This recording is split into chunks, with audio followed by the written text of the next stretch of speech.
Wall Street Memes Casino, I'm fine. and Sportsbook. Cool, all good, mate. Welcome to episode 36. I didn't even check, Joe. We've had a week off because I was out in Saudi Arabia, but I'm going to just hazard a guess and say 36. But welcome to another episode of Talk Smart with Pugh. McCart. That is young Joe Pugh over there, and I am a tired Andrew McCart, just fresh off a plane this morning. I'll tell you the story of what happened. But Joe, how are you feeling today? West Ham do all right? Well, 2-2. I think it's becoming a bit of a habit on here now. Just football disappointments at the minute. But I don't want to bore anybody with that when we've got some fantastic stories to talk about. And you was at the heart of it all, Andy. So let's go straight into it. Where do you want to start? Well, Where I want do to you start with my travel home, Joe, because that was probably the highlight Okay. of my week. Now, I'm joking. It was just a nightmare last night trying to get home. I don't know if you've ever had the final call. Not announced because Dubai is a quiet airport. But every time I was running to the security, it was like, listen, your plane's boarded. You can't make it. You can't make it. It's too far. I've never ran so hard for a plane in my entire life, Joe. I mean, the sweat was just dripping off me. But hey, I'm home. I'm psyched. We've got another episode of this show to go. And what an absolute show it was out there in Saudi Arabia in Riyadh. We'll just start at the top of the table there. We'll start with Joshua Ngannou. And I think the word I'm looking for is wow. Now, I know a lot of boxing heads throughout the week, me included, we were probably thinking Joshua late on, or some folks said middle rounds, but a lot of people said Joshua will get to him late on because there was a lot made of Ngannou's chin, but he does tire in the later rounds. But the way that Joshua just went in there and sized him up with a jab a couple of times and just a simple right hand as soon as Ngannou switched to the southpaw position, you know, that is what boxing's about. It's a sweet science. Do you know what I mean? And just an absolutely outstanding performance. I think that nobody saw that coming.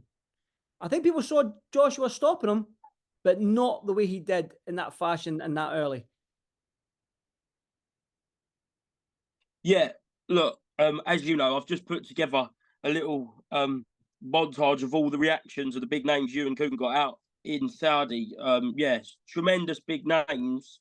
And they've all, I think every single clip that I've put together have all said one word, and that's devastating.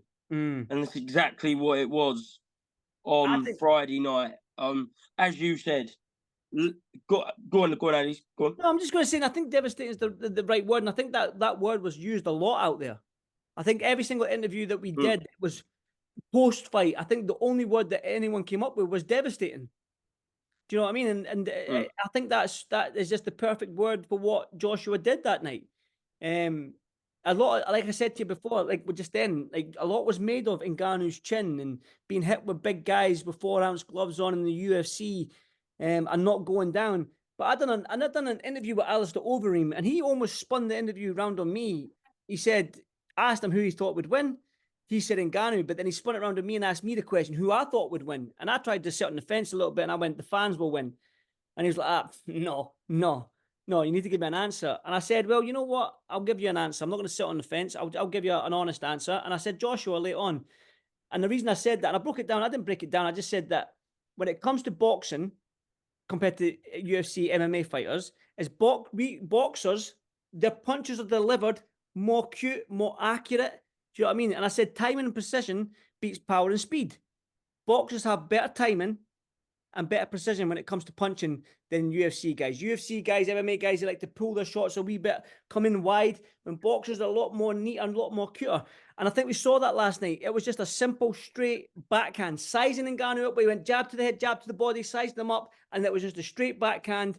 The first and second knockdown. And then the final one that finished him was a little bit inexperienced in Ngannou's side, was that Ngannou probably could have, I think there was like 30 seconds left in the round. And do you know what I mean?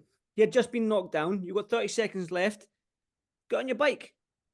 Get on your bike. Don't walk towards Anthony Joshua. He got up, walked towards Joshua, and Joshua just went boom. Hit him with that sort of half a corkscrew over the top right hand, and that was the end of it. And I think that's what boxing is. I think we now know that MMA and boxing are two completely different sports. But I will say this about Francis Ngannou: the best guy, one of the best human beings to walk this planet. Easily, there's not a nicer man than him. He's humble, even in defeat. I managed to get that little interview with him, and he was just so humble, man. It's just so nice. And his story, obviously, everybody knows his story. I'm pretty sure there'll be a movie made on that, on his story very, very shortly. But just a shout out to Francis Ngannou as well. What a guy. Yeah, definitely. It was like a really kind of wholesome night in the end after everyone kind of knew that Francis was okay. He was up, they were talking. And yeah, it was really, really nice to see. But just going back to the actual fight itself, and we don't even have to talk about the knockdowns and ultimately the knockout, because you can see that for yourself. But I think just the setup shots were great. As soon as Francis Ngannou switched to southpaw, Anthony Joshua knew what to do, and yeah, he made very quick work of it, but it weren't rushed at all. No, and it was calculated as well, and you can almost see the pad work when Ben Davison was doing it. Obviously, he was doing a jab, catch, hook, right hand, but he was falling right in with his right hand. So they were obviously drilling that right hand, and that's what I love. Excuse me, that's what I love to see. But that's why MMA, UFC, Bellator, PFL, that's fighting. That is a fight. Do you know what I mean? There's kicks, there's elbows. That's a fight, right? We'll call that fighting. But boxing is called pugilism, this sweet science, because there's an art form to it. I'm not saying there isn't an art form to the UFC and MMA. It's just that there's so many art forms within that sort of genre that you're in. You've got to learn jiu-jitsu, you've got to learn wrestling, you've got to learn kickboxing, you've got to learn boxing. Do you know what I mean? You've got to learn judo. You've got to learn all these different disciplines rather than just mastering one, if that makes sense. So that's why it's called the Ultimate Fighting Championship or whatever organization you're with. But boxing is a sweet science. There's an art form to it. And like I said earlier, I just think that the neater, timed, precise shots, boxers will always prevail. And we've seen boxers go over to the UFC and get choked out because they don't know how to deal with it. And we've seen MMA guys come over to our world and get knocked out. Conor McGregor there, and obviously Ngannou. There is that little anomaly with Ngannou and Tyson Fury, but I think it's safe to say maybe Tyson Fury wasn't on his A game that night, and maybe looking past Ngannou, thinking it was an easy payday. I'm not saying that's what he done, but that's what a lot of people within the media and a lot of people in and around the boxing world close to Tyson was said that he wasn't on his A game. And you could probably say, it's probably safe to say that's probably a true statement. But yeah, it's just two different sports. But I can't begrudge Ngannou picking up all that much cash and changing his whole life do you know what I mean, and his family's life for a good while now. So yeah, just an absolutely a fun week to be around. To be honest with you, Joe, out in Riyadh, it was just when Tyson Fury rocked up, you had that whole narrative. You got Joshua. He's done his part now. I think His Excellency Turki Al-Sheikh has said that the winner of Usyk and Fury will fight Joshua, the winner of this fight, which was Joshua. So I don't know, like if you're a British boxing fan, you probably want Tyson Fury, because I think that Tyson Fury Joshua fight is the one that we've been wanting for best part of 5-6 years, Joe. If not longer. That's what I was watching it on Friday night, and I was watching it with quite a few UFC fans. So I was quite smug after we saw kind of boxing prevail. But yeah, no matter who you want to win, no matter what side of the coin you are, if Tyson Fury beats Usyk once, if he has to twice, the fight's bigger than it's ever been. You talk about when it could have happened after Fury beat Wilder the second time, that was very big. But this is so big. Like the whole nation, if not world, will stand still for this fight, providing Tyson Fury comes through Alexander Usyk, and that is a big if. But yeah, and we can't get ahead of ourselves, because although we want it, and we know it does seem like in touching distance away, there's 12 very, very, very, very hard and competitive rounds about to come on May 18th. Yeah, just before I say anything else on that, Joe, your camera's a wee bit. I don't know if it's your internet, man, but it should be all right as long as the audio is perfect. But your camera's a wee bit ski with, but we'll work with it. Just to jump on that, Joe, you said it's 12 hard rounds to come, which is clear, but we've seen of late that all these heavyweight fights that are happening out in Saudi Arabia right now, the landscape is changing. I mean, Joseph Parker beat Wilder, Dubois beat Jarrell Miller, Ngannou almost beat Tyson Fury. Do you know what I mean? So the landscape is shifting every single time. Even you might think there's the favourite over there. I'll pick him, but then the underdog beats him. It's just one of them, the heavyweight division, and it's cliche. It only takes one shot from these big guys and it's over, no matter who you are. Do you know what I mean? It's one of them ones, and yeah, this isn't a foregone conclusion by any means. Usyk is an absolute master when it comes to the art form of boxing, and it's going to be hard. But if you're a British boxing fan, there's no doubt you'll probably be cheering on Tyson Fury to get this over the line, and we can maybe see Joshua and Tyson come October time. You never know. That could be a possibility, and it's one I would want, because I think I've said to you earlier podcast, Joe, I don't care if these guys have 5 losses on their record. It isn't for a world title. They're almost touching 40. I still want to see that fight. Of course. And it's the ultimate bragging rights. And yeah, hopefully we won't have to go for a rematch clause, or come May 18th, it might be one of the greatest fights of all time and we'll be begging for a rematch. So until that fight does come around, we really, really don't know. But yeah, shall we move on to the other big heavyweight clash? Yeah, let's go on Joseph Parker, man. What a guy. What a guy. When you talk about fighters just saying yes and fighting anybody, I think him and Joshua are the two that stand head and shoulders. Maybe a Devin Haney as well. He stands up there. He's up there. When you've got fighters that just say yes to anybody and they'll fight anybody in and around their division or in their division, Joseph Parker is the man right now in terms of, I don't think he's scared of anybody. He just went up against Wilder and Zhilei Zhang, probably the two hardest punchers beside Joshua in that division. Do you know what I mean? Yeah. And what an 18 months ago, or however long it was, against Joe Joyce, when he got knocked out for the first time in his career, 3 losses on his record.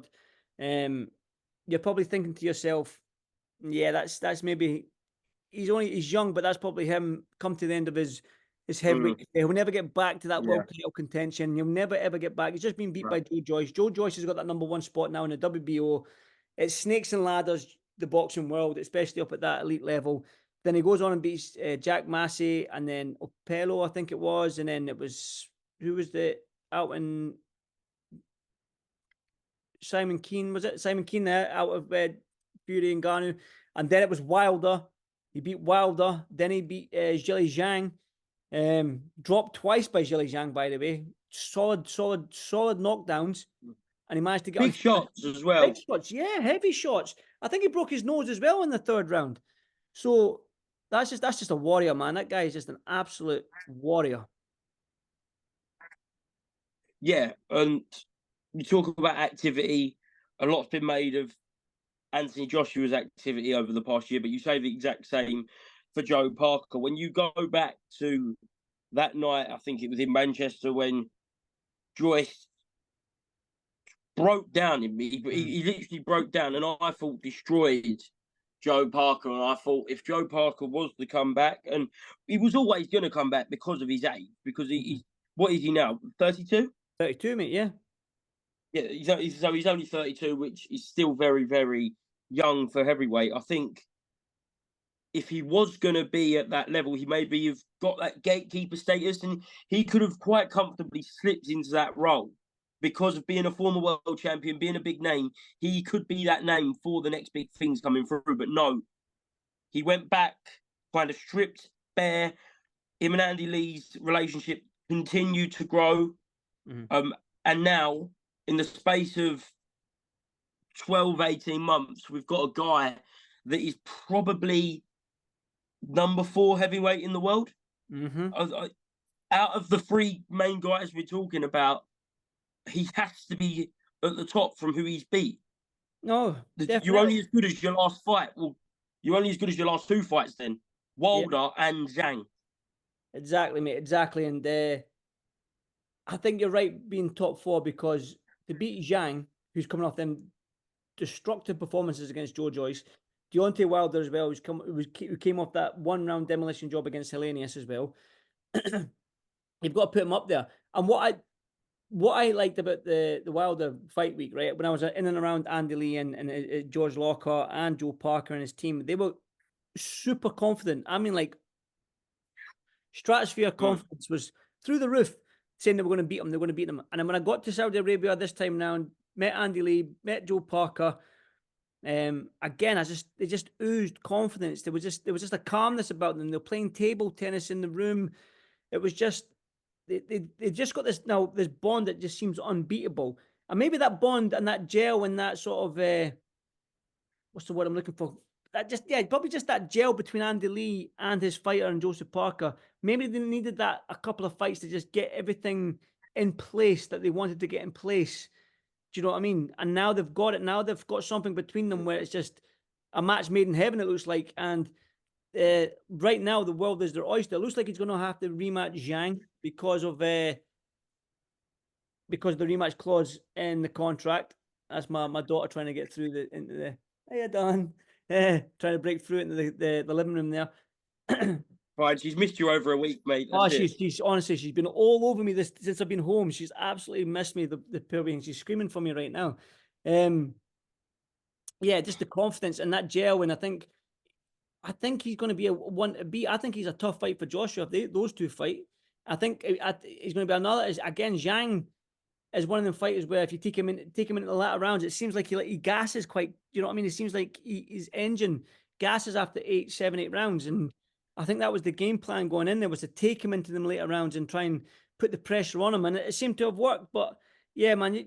Plus, Parker's probably what you. I don't know if you've met Parker before, Joe. He's just one of the nicest human beings you've ever met as well. Yeah, definitely. And just going back to what you said about how confident he was just so relaxed. And go back to I think it was the media workout, and I was watching the zone broadcast, so you didn't need to watch it. I heard Andy Lee talk, and I thought, oh my god, like I've never heard a trainer sound so confident, but in just like a relaxed, chilled way. Like we know what's coming, we are going to deal with it. And I probably, in hindsight, should have took more notice of that. And yeah, absolutely fantastic performance from Joe Parker, coming through deep, deep waters. Because you got to remember, although like it was a fantastic performance against Wilder, he didn't have to actually go through what he did against Zhang. He weren't put on the ground. He weren't hurt like he was. So yeah, absolutely brilliant performance from Joe Parker. Should we move down from the big guys to a very, very little guy, but hits like a little guy that I absolutely love in Nick Ball. Yeah. Nick's normally one of them fighters, Joel, that he won't ask you for an interview. He probably doesn't really like doing interviews. No. But after that fight, it seemed like he really wanted to speak to the media. And you can see why. You just need to go on Twitter and Instagram and whatnot. I think a lot of people thought that Nick won that fight against Ray Vargas. You've obviously got the 2 knockdowns, which is obviously a 4-point swing. And then just watching the fight, if you don't score the fight and you just went through the eye test, right, and you're just looking round by round and just watching the fight, you're not scoring it, you'll probably think that Nick was up just by the eye test, just by watching the fight and not going there 10-9, 10-9, 10-8, 10-8. You know what I mean? So he definitely felt hard done by. Very, very distraught, very upset young man. And I can see why when you've got fighters, it happens a lot in boxing, Joe, when fans don't really see the work that these fighters put in. Do you know what I mean? They just see the end product. They just see the stuff in the ring. They don't see the stuff in the gym. They don't see the 6 a.m. road works, the 5 a.m. road work, the 6 a.m. S&C training. Do you know what I mean? All this crazy stuff that every fighter goes through. They're missing the birthdays because they're in camp, their children's birthdays, or they're missing their wife's birthday, or they can't go to this wedding because they do go to a wedding, but they can't drink and have a good time because they're in. It's just one. It's just. I know you're going to go, oh, boo hoo, they're getting paid millions. Yeah, they're getting paid, but they work bloody hard for it. So, but you've got a kid that's worked hard for the best part of 12 years now to become a world champion, and a lot of people in that arena, and I'm guessing around the world, thought that that young man Nick Ball was, I think, robbed would probably be the right word. Right. So I'm going to be completely honest here, Andrew, and this might be a bit controversial, but before I say this, like, Nick Ball is actually one of my pound favourite fights to watch. I was at his last fight against Dogway. I just absolutely love him. He's the definition of a mini Mike Tyson. And I think after those first 6 rounds where he struggled to close that distance, he was like Mike Tyson. It was absolutely fantastic to watch. And I did actually score it on the night. I haven't watched it back, and there's noise going on. It was a very, very busy house, and I actually did score it 113. I'll be 100% honest on the night. That being said, I definitely will go back and watch it. And there's 2 swing rounds that I picked up on, which, like, very easily could have gone to Nick Ball, and then you're looking at marginally Nick Ball. So I think it's either Nick Ball or a draw. I just can't see how there is a case for Ray Vargas. And I don't like what Ray Vargas was doing during the fight. He was going down so easily, like, didn't show the kind of lack of strength. And then what happened in between, I can't remember what, at the end of the rounds when their heads come together. It was quite strange behaviour from Vargas. But yeah, on the night I had it 113. But I can 100% say that I could easily give it to Nick Ball, but not Ray Vargas. But if you can say there's a silver lining in this, if that 5v5 and the featherweight division gets called, you can probably still make the Nick Ball Ray Ford fight. Albeit it's not a unification fight, but it's still a good fight. I think Nick would probably have to get out and get a win under his belt. I don't think you can fight for a world title after a loss. So he's going to have to go and fight somewhere and get a wee 6-rounder in and get that back in the win column if he wants that Ray Ford fight in June. If that's still in play, who knows? Because I mean, they wanted it for a unification, WBC and WBA, but I know. But the young man was distraught when I interviewed him, and yeah, you can see why. I think, you know what I mean. It's he put it on the line. He was.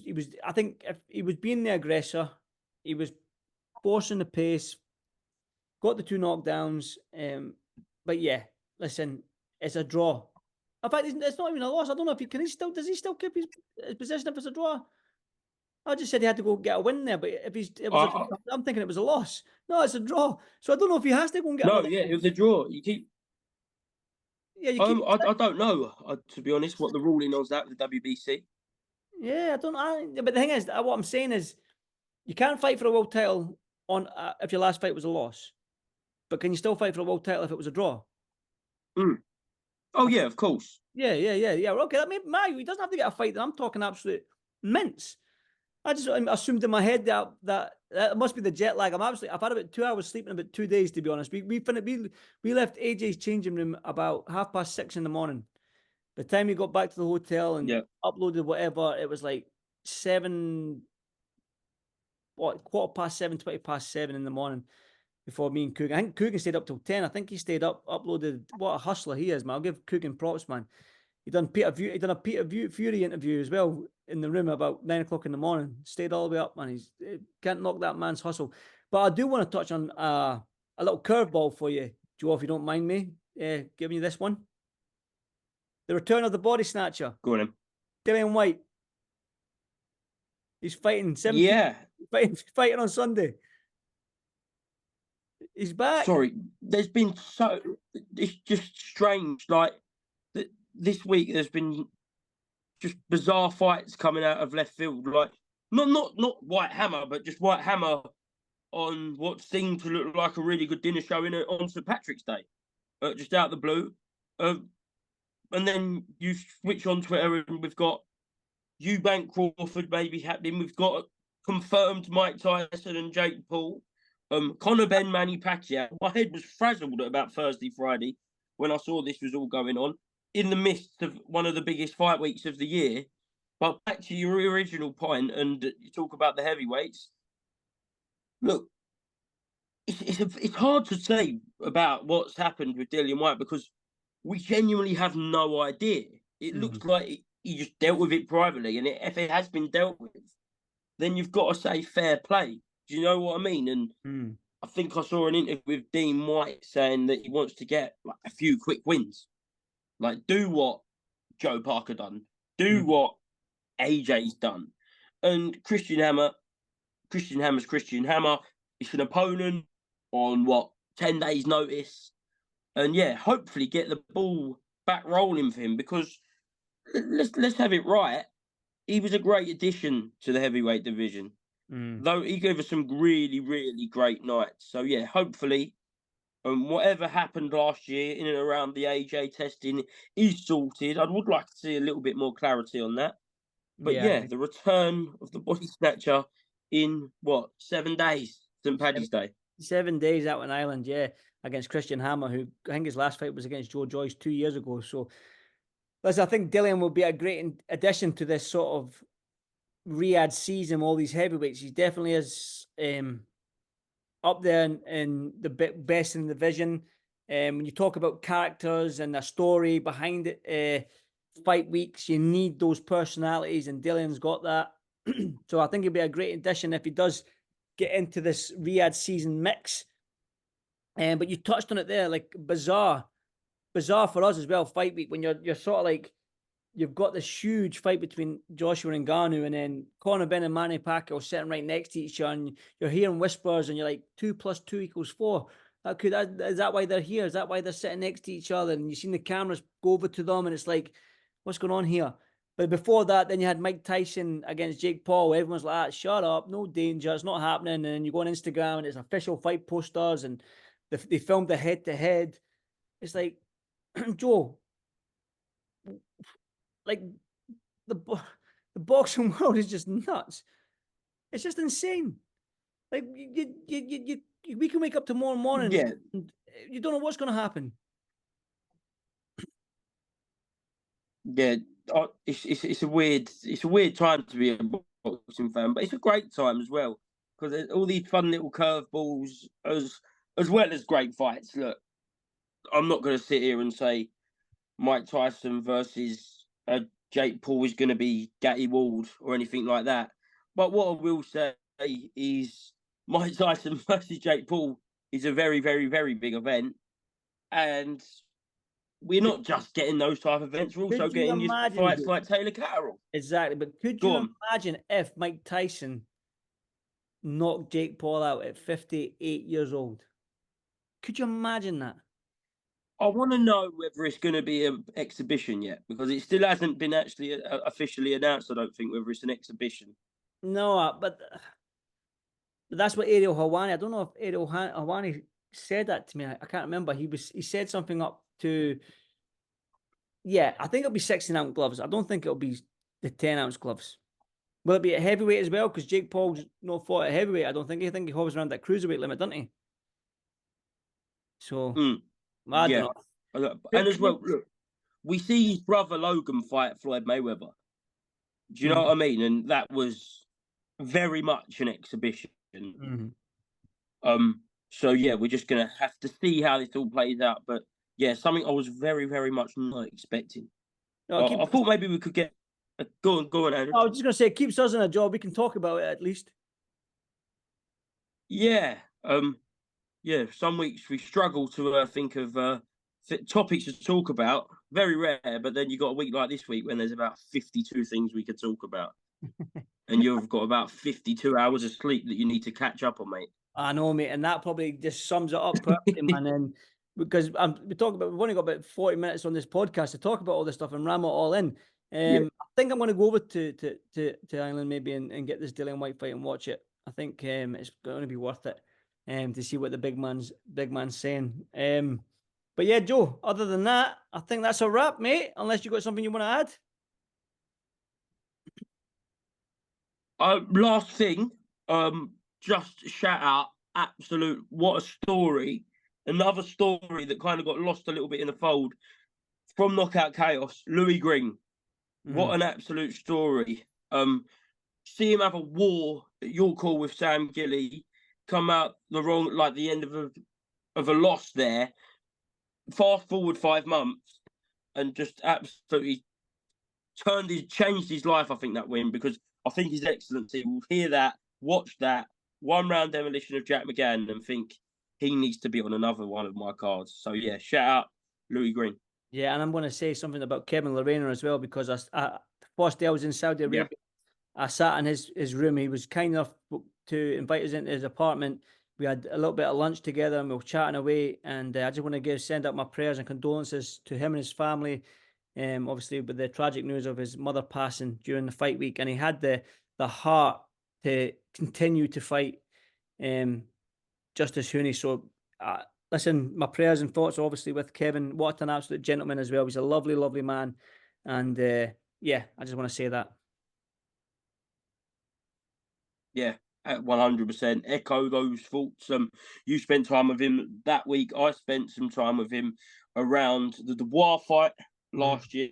Absolute great guy. And yeah, hopefully he can grieve alone now after rising up to a huge fight and overcoming, I'm sure, quite a few demons to get in the ring that night. Definitely. Well done to him. Well done to everybody that fought. But Joe, well done to you. Well done to West Ham. And yeah, I'll see you in the next one, brother. No, well done to you, mate. Well done to you. As we've said privately and as we'll say on air, excellent work in Saudi. Fantastic content. So if you haven't seen it yet, just go on the IFL feed because it's still coming out now. And yeah, the names are ridiculous. And we haven't got enough time on this podcast to say them all, but they are fantastic, mate. So well done. Thank you very much, Joe. And listen, until the next one, brother, I'll see you soon. Yep, I'll see you next week, mate. Cheers, Joe. Wall Street Memes Casino I'm fine. and Sportsbook.